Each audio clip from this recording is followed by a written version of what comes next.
प्रभु येशू ख्रिस्टको नाउँमा यहाँहरू सबैलाई आजको फेरि पनि यो सेवामा बाइबल सर्वेको क्लासमा स्वागत गर्न चाहन्छु।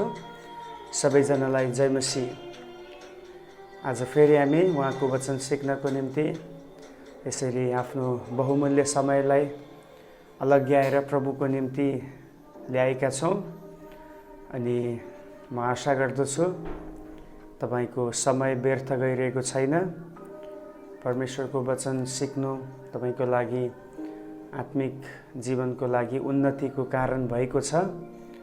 अनि आउनुहोस् हामी आज पनि प्रार्थनाको साथमा यो क्लासलाई अगाडि बढाउने छौँ। सर्वोच्च प्रभु, हामी तपाईको चरणमा आउँदछौँ र तपाईको नामलाई धन्यको भन्दछौँ।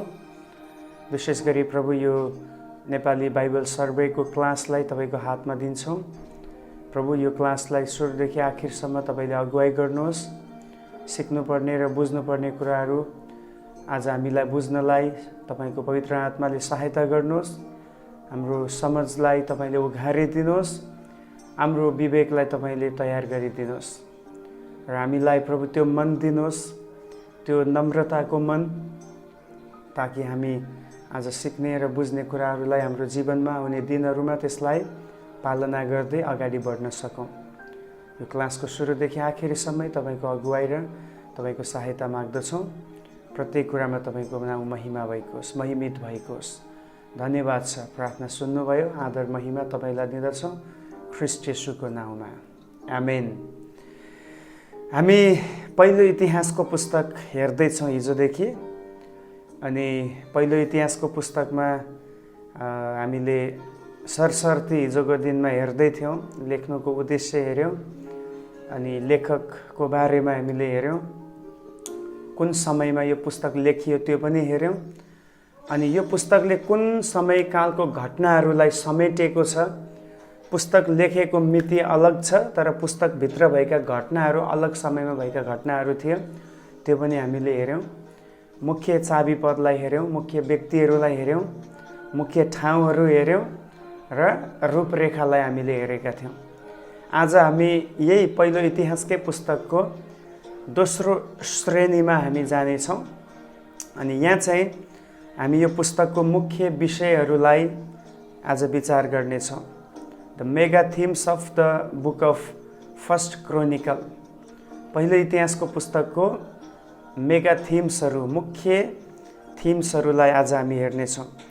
त्यो मध्ये पहिलो विषय यो पुस्तकमा आउने विषय हो, त्यो हो इस्राएलको इतिहास, हिस्ट्री अफ इजरायल, इस्राएलको इतिहास। अब इस्राएल र त्यहाँका राजाहरूको वंशावली र उनीहरूको स्टोरी, जुन कहानी छ, त्यसलाई लेखकले दोहोऱ्याएर राष्ट्रलाई फेरि पनि आत्मिक रूपमा जागृत गराउनको निम्ति यो रेकर्ड उनले यहाँ ल्याएको हामी पाउँदछौँ। ओके, परमेश्वरले आफ्नो प्रतिज्ञाहरूलाई सधैँभरि सुरक्षित राख्नु भएको छ भन्ने कुरा उनले, यो लेखकले यस पुस्तकमा बारम्बार दोहोऱ्याएको छ। किनभने पहिला भएका जति पनि कुराहरू उनले ल्याएको छन् त्यसले यही देखाउँदैछ कि परमेश्वरले कसरी एउटा सिङ्गो राष्ट्रलाई उहाँले बनाउनु भयो, कसरी दाउद जस्तो एउटा भेडा गोठालोबाट उहाँले आफ्नो योजनालाई अगाडि बढाउँदै हुनुहुन्छ। अनि जे पनि उहाँले प्रतिज्ञा गर्नुभयो त्यो चाहिँ सबै पुरा पनि भयो भन्ने कुरा चाहिँ हामी यो रेकर्डभित्र हामी देख्दछौँ। त्यसकारणले गर्दाखेरि लेखकको उद्देश्य एउटै छ। उनको उद्देश्य भनेको चाहिँ इस्राएललाई कसरी हुन्छ, बेबिलोनको निर्वासन काटेर कतिजनाको व्यवस्था पनि थाहा नभएका यो व्यक्तिहरूलाई चाहिँ यहाँ लेखकले के गर्दैछ, उनले उनीहरूलाई चाहिँ आत्मिक रूपमा जागृत गराउनको लागि उनले यो पुस्तक लेख्दैछन्।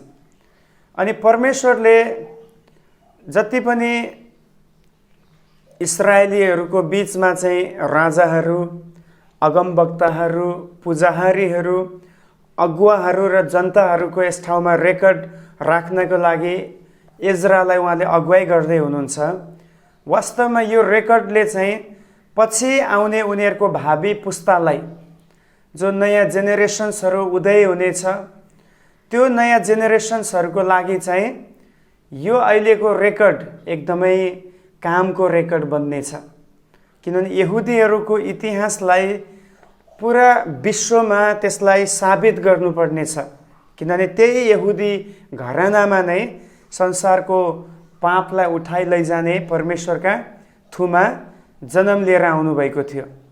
त्यसकारणले गर्दाखेरि यहाँ परमेश्वरको इच्छा नै यही छ। यो रेकर्ड जुन इतिहासको पुस्तकमा भएको रेकर्डहरू छ, यो रेकर्डहरू राखिनुको पछाडिको उद्देश्य एउटै छ, त्यो चाहिँ यही हो कि ताकि आउनेवाला पुस्तामा मानिसहरू चाहिँ परमेश्वरको वचनको निम्ति तयार हुन सकुन् भन्ने चाहिँ उहाँको इच्छा छ। अब हामी अझै तल बढ्दै जाने क्रममा दोस्रो हामी विषय देख्दछौँ यो पुस्तकमा, त्यो हो परमेश्वरको मानिसहरू, पिपल अफ गॉड, परमेश्वरका मानिसहरू। परमेश्वरले एउटा यहाँ लिस्ट तयार पार्दै हुनुहुन्छ हैन। त्यहाँनिर इस्राएलीहरूको जो एन्सेस्टर्सहरू थिए, पुर्खाहरू थिए, बितेका समयमा जीवन व्यतीत गरेका पिता पुर्खाहरूको लिस्ट तयार गर्नुभयो ताकि त्यो लिस्टबाट चाहिँ उत्तराधिकारी हुन्छ नि, जो बुवाको उत्तराधिकार छोरामा जाने जस्तै अब इस्राएलीहरूको उत्तराधिकारी चाहिँ कस्तो किसिमले अगाडि बढ्ने छन्, कसरी मसीहमा अब त्यो कुराहरू पुरा हुन्छ भन्ने कुरा देखाउनलाई पनि यहाँ परमेश्वरका मानिसहरूको बारेमा बताइएको छ। वास्तवमा इस्राएलीहरू भनेको चाहिँ यस्तो हो, यिनीहरू आदमको एउटै परिवारभित्र पर्दछन्। अनि यहाँ तपाईँलाई र मैले पनि आफूलाई राख्न सक्छौँ। वास्तवमा हामी सबैको सुरुवाती पिता भनेको चाहिँ आदम हुनुहुन्छ। आदमको एउटै परिवारभित्रको सदस्यहरू हुन् यिनीहरू। किन आदमकै वंशावलीमा यहाँ अब्राहमको उदय हुन्छ अनि अब्राहमकै एउटा राष्ट्रभित्र इस्राएलीहरू आउँदछन्। उनीहरू अब्राहमकै राष्ट्रभित्र गाभिएको छन्। त्यसै गरी जति पनि पूजाहारी वर्गहरू यहाँ छन्, यो पूजाहारीहरू पनि लेवीको कुललाई प्रभुले पूजाहारीय सेवकाईको लागि चुन्नु भएको छ, त्यो लेवीकै कुलभित्र हुने पुजारीपनको सेवा पनि त्यही भित्र आउँदछ। अलग्गै सेवा छैन, अलग्गै परिवारको होइन, आदमको परिवारको हो। अलग्गै राष्ट्र उनीहरूको निर्माण भएको छैन। परमेश्वरले अब्राहमलाई एउटा राष्ट्र, एउटा जातिको प्रतिज्ञा गर्नुभएको छ अनि त्यही कुरा चाहिँ यहाँ पुरा भएको छ। अलग्गै पुजाहारी सेवा सुरु भएको छैन। एउटा लेवीको दललाई प्रभुले पहिलादेखि नै पुजाहारीको निम्ति नियुक्त गर्नुभयो जब उनीहरू प्रस्थानको पुस्तकमा थिए। र त्यसै गरी एउटै दाउदको अधीनमा अब राज्य अगाडि बढ्दैछ। ओके, त्यसकारण यिनीहरू सबै को हो? परमेश्वरका उत्तराधिकारी हुन्। किन परमेश्वरको प्लान मुताबिक, according to the plan, God chose this kinds of people in the history. परमेश्वरले आफ्नो योजना मुताबिक यी मानिसहरूलाई इतिहासमा चुन्नु भएको छ। त्यसकारण जसलाई परमेश्वरले चुन्नुहुन्छ तिनीहरू उत्तराधिकारी हुन्। अनि आज तपाईँको र मेरो सन्दर्भमा पनि परमेश्वरको प्रतिज्ञा तपाईँको र मेरो लागि पनि छ। जसरी उहाँले अब्राहमलाई प्रतिज्ञा गर्नुभयो, तँद्वारा एउटा राष्ट्र म निर्माण गर्नेछु। आज तपाईँलाई थाहा छ त्यो प्रतिज्ञा हामीसँग पनि छ। हामी उहाँको प्रतिज्ञालाई विश्वास गरौँ र के गरौँ? भरोसा गरौँ। जब पनि प्रभुले कुनै प्रतिज्ञा गर्नुहुन्छ त्यसमा दुईटा कुरा हामीले गर्नु पर्यो। पहिला चाहिँ यो प्रतिज्ञा पुरा हुनेछ, it will come to fulfil, यो पुरा हुन आउनेछ। आई विल बिलिभ इट, म यसलाई विश्वास गर्छु। अनि दोस्रो कुरा चाहिँ प्रतिज्ञामाथि भरोसा गर्नु पर्यो। सायद तुरुन्तै हाम्रो समयमा हामीले सोच्ने जस्तै गरी हाम्रो क्याल्कुलेट गरेको टाइममा यो पुरा हुँदैन होला। But remember one thing, God's work done in God's timing. परमेश्वरको काम परमेश्वरको समयमा के हुनेछ? इट विल बी डन, यो पुरा हुनेछ। So until the God's timing we have to trust what he promised. Hallelujah. प्रभुको समय नआएसम्म या प्रतिज्ञा पुरा नभएसम्म जे उहाँले प्रतिज्ञा गर्नुभएको छ हामीले त्यसलाई भरोसा गर्नु खाँचो छ। परमेश्वरले इतिहासको पुस्तकमा परमेश्वरका यी मानिसहरूको कुरा यस कारणले यहाँ ल्याउनु भयो, दोहोऱ्याएर फेरि ल्याउनु भयो, ताकि यो कुरा बुझाउन खोज्दै हुनुहुन्छ कि एउटा राष्ट्र निर्माण हुनको लागि शारीरिक र आत्मिक एकताको अत्यन्तै ठुलो भूमिका छ। विदाउट फिजिकल और spiritual unity there is no revival, there is no perfect nation. त्यहाँनिर एउटा सिद्ध राष्ट्र हुन सक्दैन, त्यहाँ जागृति हुन सक्दैन। There is no development without unity. अनि two types of unity we can see here. The first is physical unity, शारीरिक रूपमा पनि हामी एकअर्कासँग मिल्नु पर्दछ यदि हामी जागृत हुन चाहन्छौँ भने। दोस्रो चाहिँ आत्मिक रूपमा पनि हामी एक हुनु पर्दछ। तर दुःखको कुरा इस्राएली इतिहासमा पछि गएर जब राज्य विभाजन भयो, उनीहरूमा दुईटै विभाजन भयो, शारीरिक पनि भयो, उनीहरू अलग भए, र आत्मिक पनि भए, किनभने कतिजनाले मूर्ति पूजा गर्न सुरु गरे। There was no unity between two separated kingdom. र विभाजित भएको राज्यको बिचमा एकता थिएन। शारीरिक रूपमा पनि उनीहरू त्यहाँ एक भएनन् र आत्मिक रूपमा पनि उनीहरू अलग भएको हामी पाउँदछौँ। परमेश्वरले आफ्ना प्रजाहरूलाई, आफ्ना मानिसहरूलाई, चुनिएका व्यक्तिहरूलाई अगुवाई गर्नको निम्ति हरेक समय अगुवाहरूलाई उहाँले अपोइन्ट गर्नुहुँदछ, नियुक्त गर्नुहुँदछ। अगुवा बिना दर्शन आउन सक्दैन। ओके, यदि हामी अगाडि बढ्ने हो भने हामीसँग दर्शन हुनुपर्दछ। दर्शन चाहिँ जहिले पनि लिडरबाट आउने गर्दछ। परमेश्वरले जहिले पनि एउटा व्यक्तिलाई आफ्नो कुरा प्रकट गर्नुहुन्छ, किन सबैलाई उहाँले प्रकट गर्नु सम्भव छैन। सबैजना त्यो सुन्न तयार छैन, सबैले त्यो कुरा बुझ्दैन पनि। तर जो चाहिँ तयार छ लिडरसिपको लागि, प्रभुले उसको क्वालिटिजहरू हेरेर उसलाई के गर्नुहुन्छ? He gives a vision, उहाँले दर्शन दिनुहुन्छ।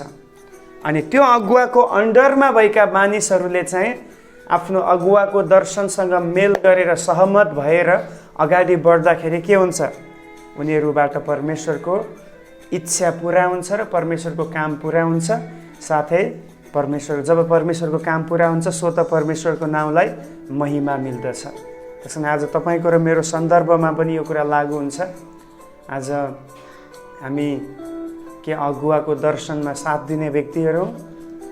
प्रभुले जुन कुरा अगुवालाई देखाउनु भएको छ, त्यो अगुवासँग सहमत भएर, मिलेमतो भएर अगाडि बढ्नु खाँचो छ। किनभने परमेश्वरको काम गर्ने शैली हामी त्यस्तै देख्दछौँ। एउटा व्यक्तिलाई उहाँ चुन्नुहुन्छ, उसलाई प्रकाशन दिनुहुन्छ र त्यसको प्रकाशनको आधारमा पुरा देश उनको पछि लाग्दछन्। अब अहिलेको लागि दाउद, king David was a great leader, a model leader in Israel. उहाँले हरेक समयमा इतिहासमा काम गर्नुभएको छ र याद गर्नुहोस्, आजको समयमा पनि he is still in work. God is in action. परमेश्वर काममा हुनुहुन्छ। सायद तपाईँहरू म बुझ्न सक्दैन होला, प्रभुले काम गर्नुभएको भए 5 महिना 6 महिना हुन लागिसक्यो, 7 महिना हुने भइसक्यो, कोरोना किन हटिरहेको छैन पृथ्वीबाट। But remember one thing, everything what is in the world there is behind, okay, there is reason behind of the incidents. हरेक घटना पछाडि एउटा रिजन छ। And God knows what is the reason. Sometimes we don't know why God allowed, why God grant permissions to come here, but still we have to trust in his power and in his ability that he will work very soon. He will perform miracles very soon, and he will wipe our tears very soon.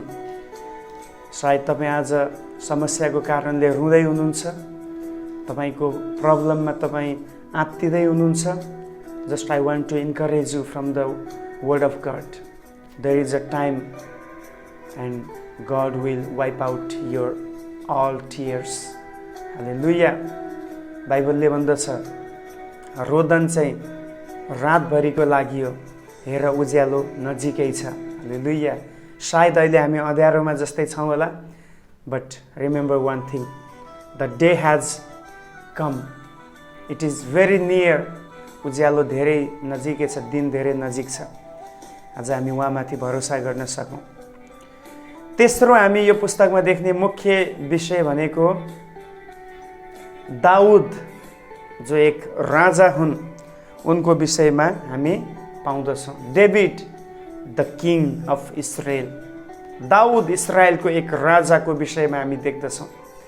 इतिहासको पुस्तकमा कहीँ पनि अरू सानातिना व्यक्तिहरू या अरू कहिले कहिले मात्र उनीहरूको भूमिका भएका व्यक्तिहरूको बारेमा हामी पाउँदैन। एउटा मुख्य व्यक्तिलाई यहाँ सम्बोधन गर्दैछ, किनभने एजराको उद्देश्य नै यही छ यो पुस्तक लेख्नुको पछाडि, ताकि इस्राएलीहरूले जो निर्वासनबाट फर्केर आएका इस्राएलीहरू छन् उनीहरूले बुझुन् कि परमेश्वरले कसरी एउटा महान अगुवालाई नियुक्त गर्नुभयो र ऊद्वारा देशलाई इस्ट्याब्लिस गर्नुभयो, रिस्टोर गर्नुभयो भन्ने कुरा बुझाउनु नै लेखकको उद्देश्य थियो। ओके, अब दाउद राजाको बारेमा धेरै हामीले हेरिसक्यौँ, त्यस कारण त्यति धेरै म जोड दिँदिनँ, केही नयाँ कुराहरू मात्रै तपाईँलाई भन्दैछु। दाउद परमेश्वरको जुन कहानीबाट यो देख्छौँ कि दाउद र परमेश्वरको जुन सम्बन्ध छ होइन, दाउद र परमेश्वर बिचको जुन घनिष्ठ एउटा रिलेसनसिप छ, त्यो कहानीबाट हामी यो देख्छौँ कि उनी परमेश्वरबाट अभिषिक्त राजा हुन्। He was highly anointed by God. परमेश्वरबाट महान अभिषेक भएको व्यक्ति, अभिषिक्त भएको व्यक्ति राजा दाउद थियो। त्यो अभिषेककै कुरा झल्किन्छ दाउद र परमेश्वरको बिचमा भएको यो डिपर रिलेसनसिप। त्यसकारण आज पनि यो लागू हुन्छ। हामी कति प्रभुमा गहिरो लागेका छौँ, गहिरेका छौँ, हामी त्योबाट प्रुफ हुन्छ कि हामी माथि प्रभुको अभिषेक कति छ भन्ने कुरा। The more he anoints us, the more we make a deeper relationship with our father God. Okay, दाउदको परमेश्वरप्रतिको भक्तिको जीवन, व्यवस्थाप्रतिको उनको जुन एउटा समर्पणता, मन्दिरको निम्ति उनले गरेको सङ्कल्प, साँचो आराधनाप्रति उनको जुन एउटा जुन उनको लगाव थियो, एउटा डिजायर थियो, इच्छा थियो। कतिचोटि आराधना गर्दा गर्दै कपडा पनि वस्त्र पनि खुलेको उनी थाहा नपाउने भनेपछि तपाईँ त्यो एउटा इच्छालाई देख्नुहुन्छ, डिजायरलाई त्यहाँ देख्नुहुन्छ। र मानिसहरूप्रति उनको सम्बन्ध र व्यवहार र न्यायको स्तर हामी देख्दाखेरि यो कुरा पत्ता लगाउँछौँ कि परमेश्वरले वास्तवमा चुन्नुभएको अगुवाबाट हुनुपर्ने खुबीहरू चाहिँ यही हो।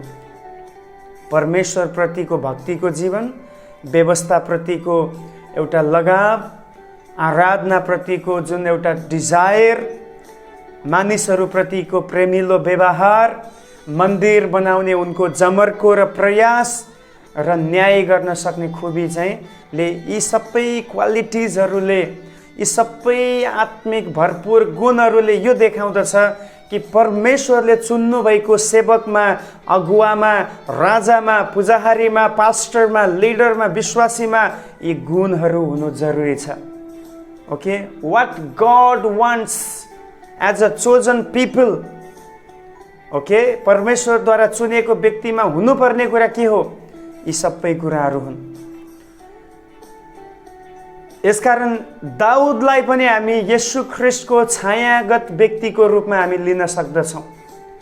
येशू दाउदको घरानाबाटै आउनुभयो र उहाँको राज्य र धार्मिकता र सत्यतामा, उहाँको राज्य जुन छ त्यो चाहिँ धार्मिकता र सत्यतामा आधारित भएको अनन्तीय राज्य थियो।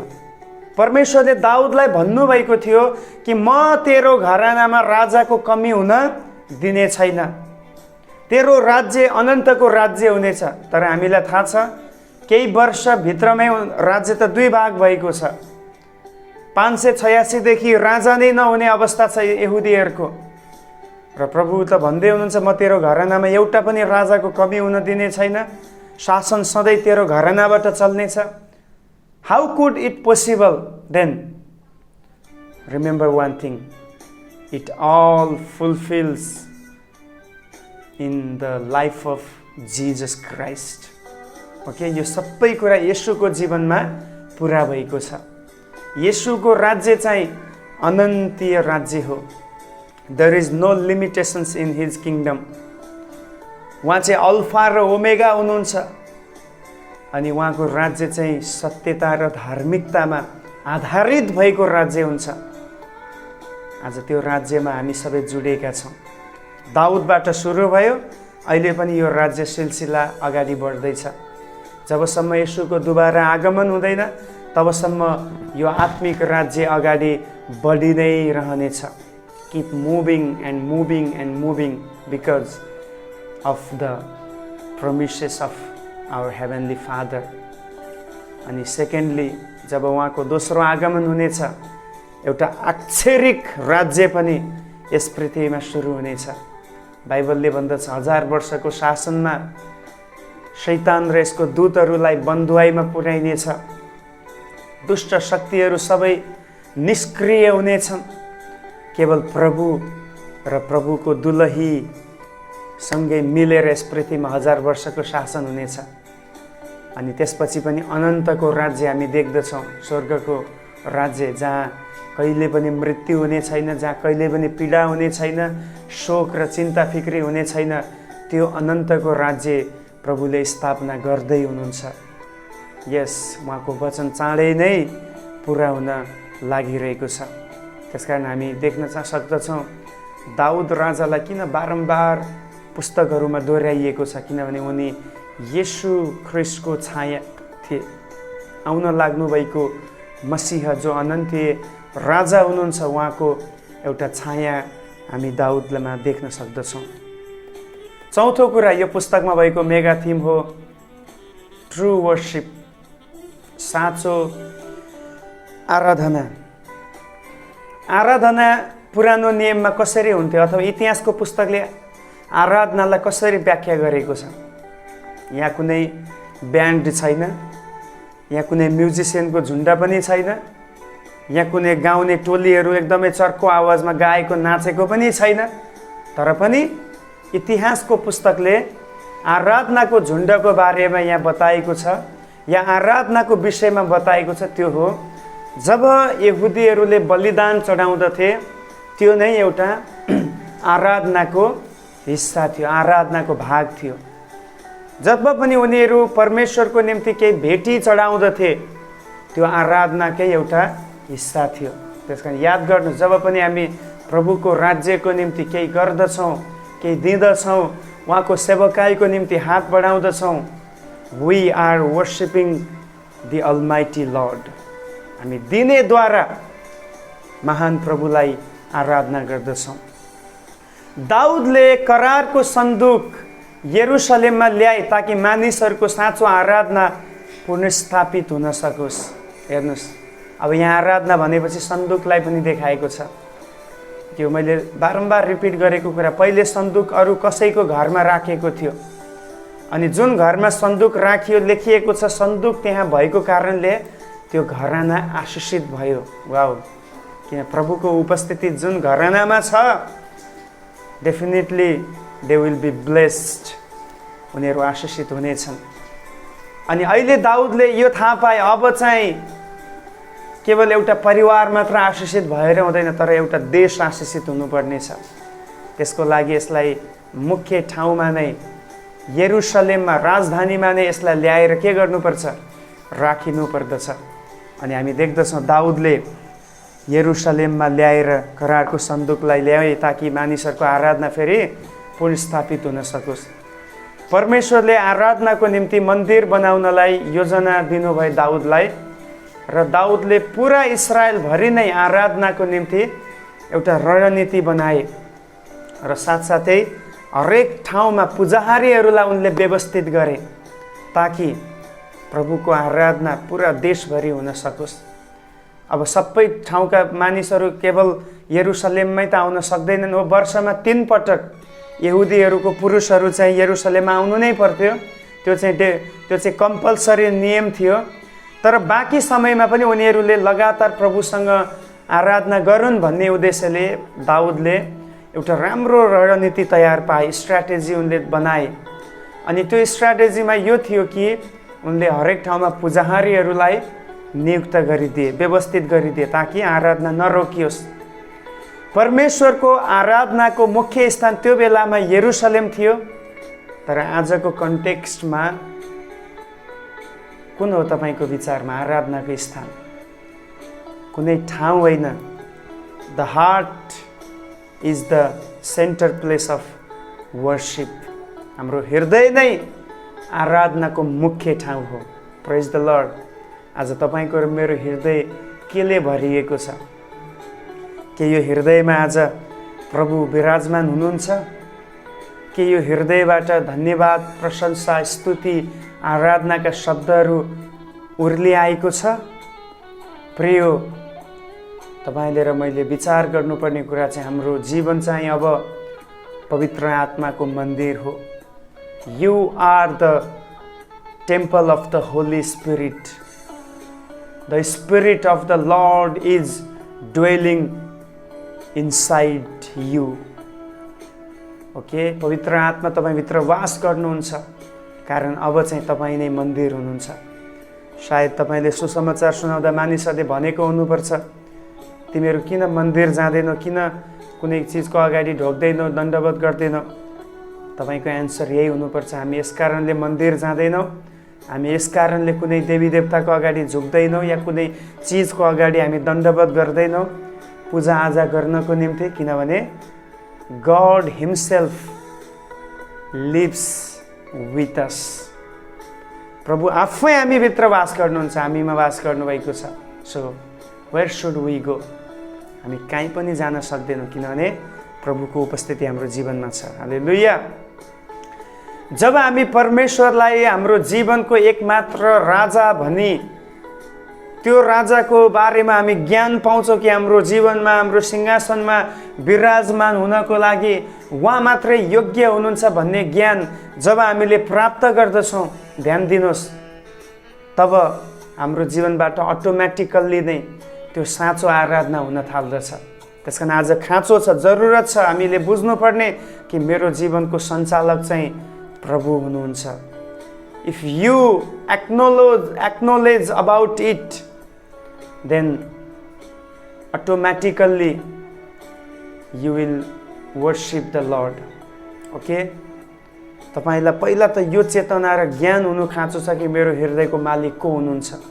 Once you know who is the king of your heart, who is the king of your throne, then मानिसहरूले तपाईँलाई आराधना गर्न सिकाउन आवश्यकतै छैन, तपाईँ अटोमेटिकल्ली उहाँलाई आराधना गर्न थाल्नुहुन्छ। त्यसकारण आज मेरो प्रार्थना यही छ, हरेक मलाई सुन्ने प्रभुका जनहरूको मनमा यो कुरा पक्का भइकोस् कि मेरो सिंहासनमा बस्ने र मलाई चलाउने योग्य चाहिँ येशू ख्रीष्ट हुनुहुन्छ भन्ने कुराको एक्नोलेज तपाईलाई हुन सकेकोस्।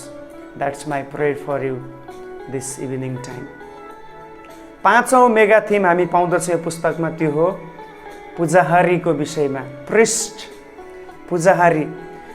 परमेश्वरले मानिसहरूलाई व्यवस्थाको आधारमा, वचनको आधारमा, नियमको आधारमा साँचो आराधनामा अगुवाई गर्नलाई पुजाहारीहरूलाई उहाँले नियुक्त गर्नुभएको छ।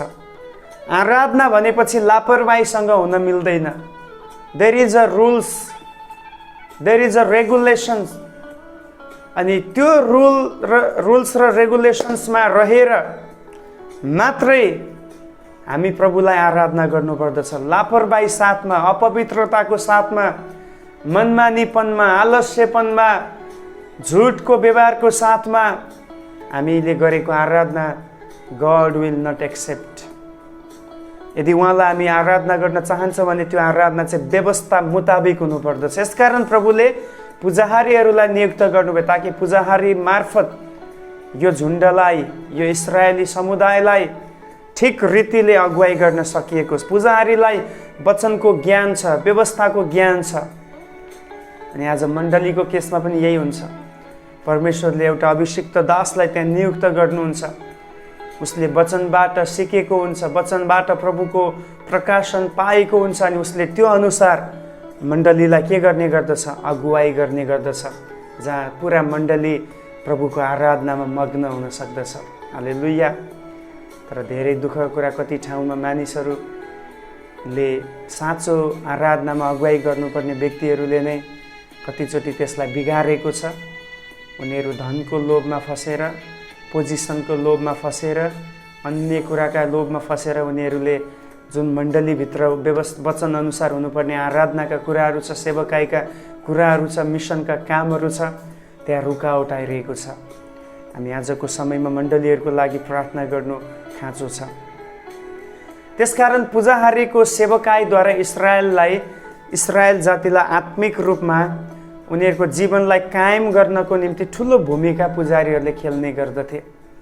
इस्रायलीहरू आत्मिक रूपमा प्रभुमा बलियो हुन सकोस् भनेर उनीहरूलाई तयार पार्ने काम चाहिँ पुजाहारीहरूको हुँदथ्यो। त्यसकारण धेरै ठुलो रोल पुजाहारीको हुने गर्दछ। आज नयाँ नियममा बाइबलले भन्दछ, एउटा पद म पढेर अनि सक्न चाहन्छु। पहिलो पत्रुस 2 अध्यायको 9 पद पुजाहारीको सम्बन्धमा हेर्नुहोस् के भन्दछ बाइबलले। नयाँ नियम अनुसार पहिलो पत्रुस 2 अध्यायको 9 वचन यहाँ लेखिएको छ, तर तिमीहरू त चुनिएको वंश, राजकीय पुजाहारीगिरी र पवित्र जाति, परमेश्वरका निजी प्रजा हौ। उहाँले तिमीहरूलाई अन्धकारदेखि उहाँका उदयको ज्योतिमा ल्याउनुभयो, ताकि तिमीहरू उहाँका आश्चर्यपूर्ण कार्यहरूको घोषणा गर्न सक। अब यहाँ धेरैवटा नाम दिएको छ र त्यसमा मैले जोड दिन खोजेको आजको टपिक अनुसार हामी चाहिँ पुजाहारी पनि हौँ रे, पुजाहारीगिरी। ओके, पुजाहारीगिरी। हामी एउटा दल हौँ, पुजाहारीको समूह हौँ।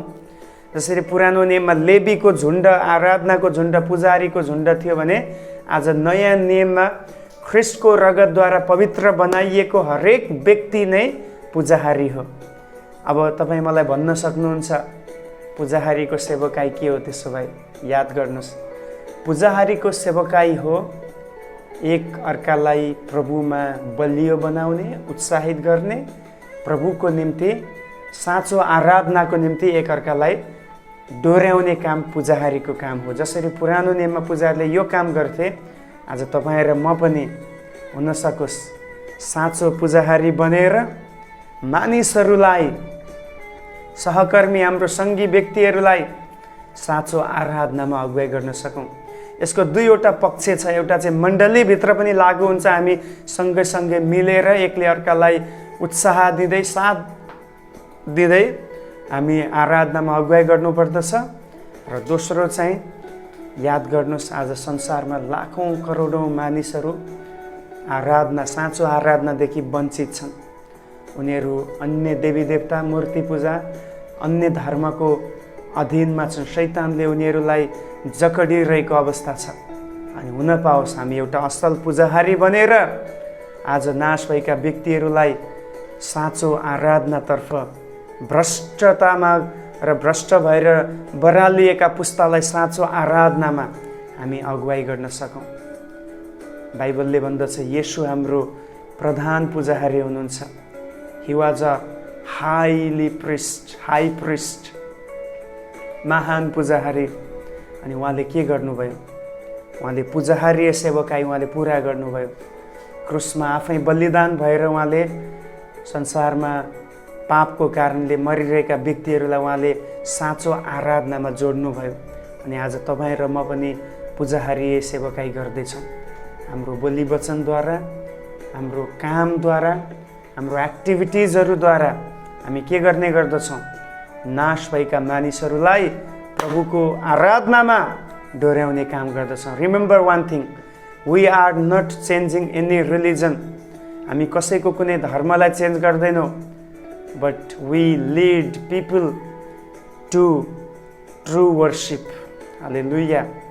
हामी मानिसहरूको धर्मलाई चेन्ज गर्ने होइन, तर हामी मानिसहरूलाई साँचो आराधनामा डोर्याउने व्यक्तिहरू हौँ। आजको यो वचनअनुसार छोटो हामी प्रार्थना गरौँ अनि हामी यो क्लासलाई अन्तिम गरौँ। प्रभु, धन्यवाद छ तपाईँले हामीलाई राजकीय पुजाहारीगिरी बनाउनु भयो। प्रभु, हामीलाई तपाईँले दिनुभएको सेवकाई पुजाहारीको सेवकाई हो। हुन पाओस् पहिले हामी पनि तपाईँलाई साँचो आराधना गर्न सकौँ, हाम्रो मण्डलीहरूले साँचो आराधना तपाईँलाई गर्न सकोस्, हाम्रो मण्डलीलाई हामी आराधनाको निम्ति अगुवाई गर्न सकौँ।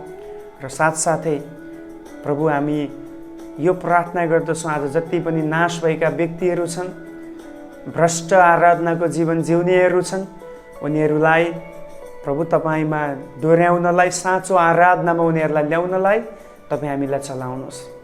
सबै कुरामा तपाईँलाई धन्यवाद दिन्छु। आजको यो क्लासलाई तपाईँले आशिष गर्नुभयो, धन्यवाद छ। प्रत्येक प्रियहरू जसले वचन सिक्नुभएको छ उहाँहरूलाई भरपुर मात्रामा आशिष गर्नुहोस्, येशू प्रभुको नाउँमा, आमेन। धन्यवाद यहाँहरू सबैलाई। आजको क्लासबाट सबैलाई प्रभुले अनुग्रह आशिष दिनुभएको छ। भोलि फेरि हामी अर्को नयाँ पुस्तकको साथमा अगाडि बढ्नेछौँ। तबसम्मको लागि यहाँहरू सबैलाई जय मसीह।